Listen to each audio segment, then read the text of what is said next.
Hello friends, आपलं सर्वांचं माझ्या चॅनलमध्ये स्वागत आहे। तर आज आहे शुक्रवार, तर मार्गशीर्ष महिन्यातला शुक्रवार आहे आणि आज मी करणार आहे श्रीयंत्राची स्थापना। कारण मंदिरात तर श्रीयंत्र म्हणजे लक्ष्मीचा आसन। तर कशा प्रकारे आपल्याला स्थापना करायची, मी साधी सोप्या पद्धतीने स्थापना करणार आहे। आणि मंत्र म्हणजे आपल्या लक्ष्मीचा मंत्र ओम ह्रीं लक्ष्मी मोक्षाय नमः किंवा ओम नमो नमः, कुठलाही तुम्ही आपलं म्हणू शकता। तर ओम लक्ष्मी नमो नमः आपण म्हणू शकता। तर स्थापना कशा प्रकारे करायची आहे, तर पहिले मी स्वच्छ करून घेणार आहे श्रीयंत्र जे आहे ते, आणि नंतर मग पंचामृताने अभिषेक करणार आहे किंवा पंचामृताने त्यांची आंघोळ घालणार आहे।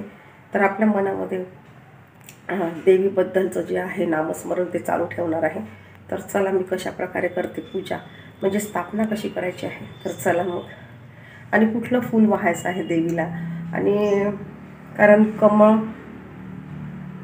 कमळ सर्वात जास्त आवडते देवीला, तर त्याच्यासाठी आता कमळाचं फूल शक्य नाही आहे। तर मग बघते मी आता कुठे जे आपलं कमळाच्या बियांपासून जे माळ बनवल्या जाते तेच ठेवणार आहे।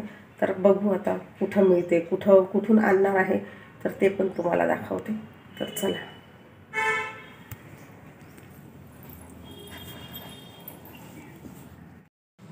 तर इथे मी पंचामृत तयार केलं आहे, कारण श्रीयंत्राची पूजा जी करायची आहे किंवा स्थापना करायची आहे मंदिरात, तर इथे पंचामृत स्वच्छ पाणी आणि त्याने स्वच्छ करायचं आहे। कारण आपण बाजारातून आणतो, किंवा पहिले स्वच्छ करून घ्यायची किंवा धुवून घ्यायची आहे, नंतर पंचप्राणाने पंचामृताने व्यवस्थित आपल्याला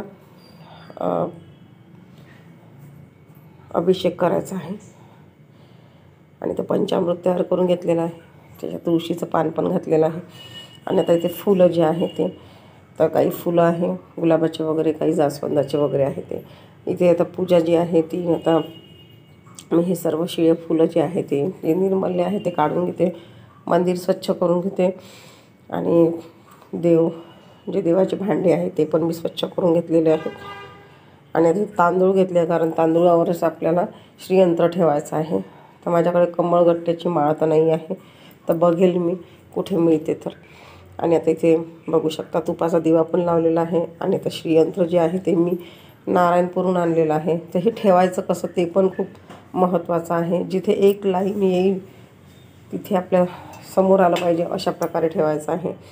आणि इथे थोडेसे तांदूळ घातलेले आहे, हळदी कुंकू लावलेलं आहे, फुलं ठेवलेले आहे, बघू शकता ही एक लाईन आहे।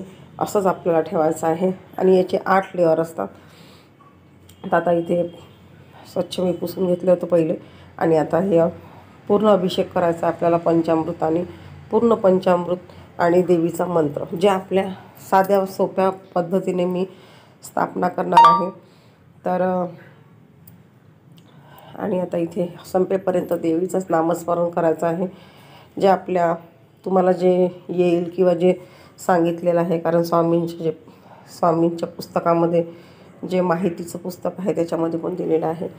तर इथे मी स्वच्छ पाण्याने अभिषेक करणार आहे, किंवा स्वच्छ करून घ्यायचा श्रीयंत्र, आणि मग त्याची पूजा करायची आहे। तर हे तांदूळावर ठेवतात।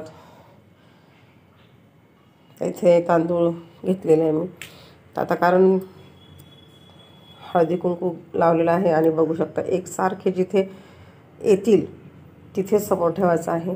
आणि हळद कुंकू वगैरे वाहून घ्यायचं आहे। प्रत्येक याच्यावर पडलं पाहिजे, कारण याचं महत्त्वही खूप आहे। जेवढी रोज पूजा करू आपण, कारण पहिले माझ्याकडे नव्हतं। आणि पुष्प लाल फूल पाहिजे गुलाबाचं, कारण लाल कपड्यावरती स्थापना करणार आहे, तर लाल कपडा ठेवलेला आहे, तिथे थोडंसं फुलं ठेवलेले आहे। आणि आता इथे श्रीयंत्राची पूजा जी आहे ती मी पूजा केलेली आहे, आणि श्रीयंत्र स्थापना केली आहे। इथे साध्या सोप्या पद्धतीने श्रीयंत्राची पूजा मी केलेली आहे। तर व्हिडिओ कसा वाटला तुम्हाला, तर श्रीयंत्राची पूजा कशी वाटली, स्थापना कशी केली ते पण नक्की सांगा। आवडलं असेल तर एक लाईक नक्की करा। आणि आता इथे पूजा जी आपली सेवा आहे ती, आणि आरती वगैरे पठण, तर काल तर माझं जाणं नाही झालं, तर आज गेली ती। तर इथे बघू शकता स्वामी मंदिरामध्ये खूप छान दत्ताची मूर्ती वगैरे खूप छान सजवलेली आहे. आणि आज स्वामींचं दर्शन, आज स्वामी पण खूप छान दिसत आहे.